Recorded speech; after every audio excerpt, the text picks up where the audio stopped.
जय हिंद। आप सभी दोस्तों को नई उमंग क्लासेज में हार्दिक स्वागत है। आज हम आप लोगों के लिए एक सुंदर सा टॉपिक लेके आए हैं, जिस टॉपिक का नाम है टीथ मतलब दांत। ठीक है, आज हम आप लोग को दांत के बारे में समझाएंगे। देखिए, दांत बहुत महत्वपूर्ण होता है। अगर मुंह में दांत नहीं होगा तो कैसा लगेगा? आप बूढ़े सबको देखेंगे कि दांत नहीं रहता है तो कैसे लगता है। अगर दांत नहीं रहता है तो एक भुजा भी नहीं चबा पाता है, रोटी भी नहीं काट पाता है, बहुत समस्या होता है।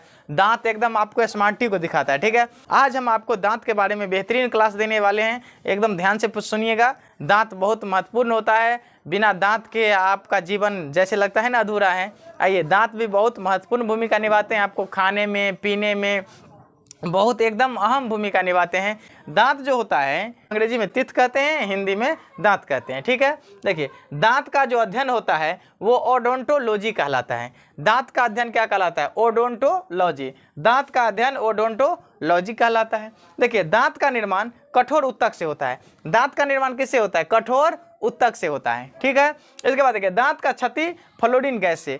फ्लोरीन गैस से क्या होता है? दांत का क्षति हो जाता है। फ्लोरीन गैस से दांत की बहुत ज्यादा क्षति हो जाता है। ठीक है, दांत का बाहरी भाग इनामल कहलाता है। दांत का जो बाहरी भाग होता है, दांत का दो भाग, ठीक है, एक बाहर की भाग एक अंदर की भाग। तो बाहर की भाग इनामल कहलाता है, अंदर की भाग डेंटाइन कहलाता है। बाहर की भाग इनामल कहलाता है, अंदर की भाग डेंटाइन कहलाता है। ठीक है, तो देखिए, दांत का जो बाहरी भाग होता है वह इनामल कहलाता है। वो कैल्शियम एपेटाइट का बना होता है, जो सबसे कठोर होता है। दांत का बाहरी भाग क्या कहलाता है? इनामल। दांत का बाहरी भाग क्या कहलाता है? इनामल, जो कैल्शियम एपेटाइट के बने होते हैं, जो सबसे कठोर होते हैं। ठीक है, इसके बाद देखिए, दांत का जो आंतरिक भाग होता है वह डेंटाइन कहलाता है। क्या कहलाता है? डेंटाइन, जो कैल्शियम फॉस्फेट का बना होता है। किससे बना होता है? कैल्शियम फॉस्फेट से। कोई आदमी पूछता है दांत किससे बना होता है, तो हम लोग कह देते हैं कैल्शियम फॉस्फेट से। ठीक है, देखिए, तो दांत के कितने कैटेगरी होते हैं? तो दांत के दो कैटेगरी होते हैं। दांत के कितने कैटेगरी? दो कैटेगरी। एक होता है मोनोफियोडॉन और एक होता है डायफियोडॉन। मोनोफियोडॉन एक बार ही निकलते हैं और डायफियोडॉन एक दोबारा निकलते हैं। जैसे दूध के दांत डायफियोडॉन, दूध के दांत क्या हो गया? डायफियोडॉन। ये टूट जाते हैं तो फिर दोबारा निकलते हैं। ठीक है, तो दांत को दो कैटेगरी, मोनोफियोडॉन और डायफियोडॉन। तो मोनोफियोडॉन की संख्या कितनी? 32 और डायफियोडॉन की संख्या 20। तो मनुष्य के पूरे जीवन काल में कितने दांत होते हैं? 52। ठीक है, अब हम लोग आगे देखते हैं।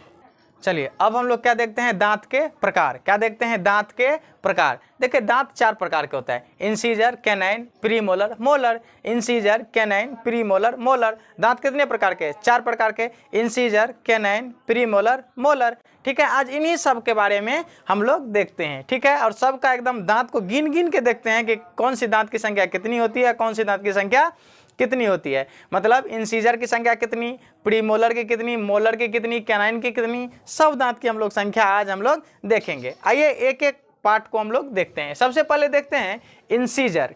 इंसीजर को हिंदी में कहते हैं कृंतक। ठीक है, कृंतक। यह देखिए, कृंतक का क्या काम होता है, इंसीजर का क्या काम होता है। ये जो अगला जो चार दांत होते हैं, ये अगला चार दांत, ये क्या कहलाता है? इंसीजर। क्या कहलाता है? इंसीजर। देखिए, ये जो दांत का आकृति हमने यहाँ पर बनाया है, ऊपर का दांत का है। कौन सा दांत की है? ऊपर वाली पार्ट है। ठीक है, ये दांत कौन सी दांत को हम ले लिए हैं? ऊपर वाला। देखिए ना, नीचे में भी दांत है, ऊपर में भी दांत है, तो ऊपर वाले का आकृति लिए हैं। ठीक है, यहाँ तक में तो किसी को तकलीफ नहीं। आगे हम लोग बढ़ते हैं। देखिए, सबसे पहले देखिए इंसीजर के बारे में देखते हैं। तो इंसीजर जो होता है, ये चार दांत होते हैं। इंसीजर की संख्या कितनी है? चार। ऊपर में चार और नीचे में चार। तो चार और चार 8। ऊपर में चार तो नीचों में चार, तो कुल कितना? 8। तो इंसीजर की संख्या कितनी होगी? 8। ठीक है, और इसे कौन सी दांत कहते हैं? देखिए, ये नाक के ठीक सामने में, नाक के ठीक सामने, ये देखिए ना, ये तो नाक के ठीक सामने में, तो इसे नोज टिथ भी कहते हैं। इसे क्या कहते हैं? इसे नोज टिथ भी कहते हैं। इसकी संख्या कितना? तो 4 ऊपर में, 1 2 3 4, 4 ऊपर में और 4 नीचे में, तो 4 4 8। तो आप बताइए, इंसीजर की संख्या कितनी? 8। इंसीजर की संख्या कितनी? 8, क्योंकि 4 ऊपर में और 4 नीचे में। इंसीजर समझ में आ गया। इसे नोज टिथ भी कहते हैं, क्योंकि इंसीजर जो होता है ठीक नाक के सामने होता है। देखिए ना आप, ऐसे इंसीजर तो नाक के सामने। ठीक है, आगे देखते हैं। इसके बाद देखते हैं हम लोग कैनाइन। इसको हिंदी में कहते हैं रदनक। कैनाइन, देखिए कैनाइन किसे कहते हैं? देखिए, चार दांत के बाद एक चौहुआ, जिसे हम लोग कहते हैं चौहुआ को हम लोग क्या कहते हैं? कैनाइन। क्या कहते हैं? कैनाइन। ये देखिए कैनाइन, जो निकला हुआ पार्ट रहता है कैनाइन, ये हम लोग में थोड़ा छोटा होता है, और जो मांसाहारी जंतु होता है, वो मांसाहारी जीव जंतु होता है, उसमें बड़ा बड़ा होता है। ठीक है, जैसे बाघ और को देखते होंगे, बड़ा बड़ा दांत होता है, एकदम कैनाइन बड़ा होता है, इसी से वो क्या करता है? मांस को फाड़ता है। तो यह क्या करता है? यह भोजन को फाड़ता है, यह भोजन को फाड़ता है। तो कैनाइन ऊपर में 2 और नीचे में 2, तो 2 और 2 4। तो कैनाइन की संख्या कितनी होगी? 4। कैनाइन की संख्या कितनी होगी? 4। ऊपर में 2, नीचे में 2, तो कैनाइन की कुल संख्या 4। ठीक है, तो कैनाइन समझ में आ गया। तो कैनाइन को क्या कहते हैं हम लोग? रदनक। यह भोजन को फाड़ता है। यह मांसाहारी जीव में लंबा होता है। जो मांसाहारी जीव होता है उसमें क्या होता है? कैनाइन लंबा होता है। इसे आयतित भी कहते हैं, क्योंकि देखिए ये आंख के सामने में होता है, ये आंख के सामने होता है, आंख के सामने होता है, इसीलिए हम इसे क्या कहते हैं? आयतित भी कहते हैं। ठीक है, देखिए इसकी संख्या कितनी, तो देखिए ना, 2 ऊपर में और 2 नीचा में, तो 2 और 2 4, इसीलिए 2 गुने 2 लिख दिए हैं, तो 4। समझ में आ गया। आगे देखते हैं प्रीमोलर। देखिए सबसे पहले इंसीजर कैनाइन देख लिए, इसके बाद प्रीमोलर, इसके बाद मोलर। तो इंसीजर कैनाइन प्रीमोलर। अब हम समझते हैं प्रीमोलर। किसे समझते हैं? प्रीमोलर। तो प्रीमोलर को हिंदी में कहते हैं अग्रचवर्ण। तो यह भोजन को चबाता है।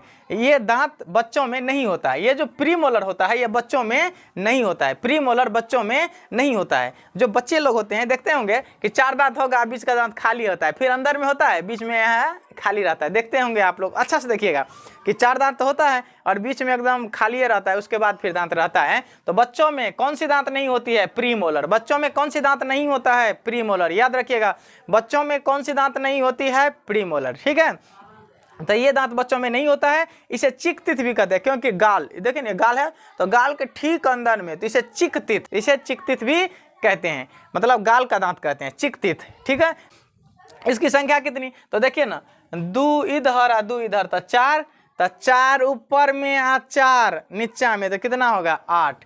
चलिए तो हम लोग देखते हैं मोलर। क्या देखते हैं? मोलर। मोलर को हिंदी में चवर्णक। ठीक है, यह भोजन को चबाता है। देखिए प्रीमोलर और मोलर ये दोनों का काम क्या होता है? भोजन को चबाना। प्रीमोलर और मोलर ये दोनों का काम क्या होता है? भोजन को चबाना। ठीक है, देखिए ये third molar, first molar, second molar, third molar, ये थर्ड मोलर छोटे बच्चों में नहीं पाया जाता है। थर्ड मोलर छोटे बच्चों में नहीं पाया जाता है। चलिए आगे देखते हैं। इसे विजडम टीथ भी कहते हैं। विजडम का मतलब क्या होता है? बुद्धि, मतलब इसे बुद्धि दांत भी कहते हैं। ठीक है, यह जो होता है लगभग 22 से 24 साल की उम्र में निकल जाता है। ठीक है, जो ये दांत निकलता है तो बहुत तकलीफ होता है, एकदम गाल और फूल जाता है लोग को, एकदम बचवा सबको गाल और फूले रहता है। ये दांत जो निकलता है विजडम टीथ, इसे हम लोग कहते हैं अक्ल की दांत। किसे कहते हैं? अक्ल की दांत। ओ अकर लिखा गया है, अक्ल पढ़िएगा, अकल संजू, अक्ल, ये अक्ल की दांत है, इसे हम क्या कहते हैं? अक्ल की दांत। ठीक है, अब इसकी संख्या देखिए, तो 1 2 3 इधर और 3 इधर, 3 दूना 6, तो 6 नीचा में और 6 ऊपर में, तो कितना होगा? 12। 6 नीचा में और 6 ऊपर में, तो कितना होगा? 12। तो बताइए मोलर की संख्या कितनी? 12। मोलर की संख्या कितनी? 12। अब हमें लगता है ये सभी चीज़ आपको समझ में आ गया होगा। आप लोग बढ़िया से इसे देखिएगा। ठीक है, अगर आप लोगों को इस प्रकार की वीडियो और चाहिए तो आप लोग कमेंट करके ज़रूर बताएं, हम आपके साथ हमेशा जुड़े रहेंगे। अगर आप लोगों को ये वीडियो अच्छा लगे तो मेरे चैनल को सब्सक्राइब कर लीजिए। अगर आप फेसबुक पेज पर देख रहे हैं तो इसे एकदम फॉलो कर लीजिए। मिलेंगे नेक्स्ट क्लास में, तब तक के लिए जय हिंद।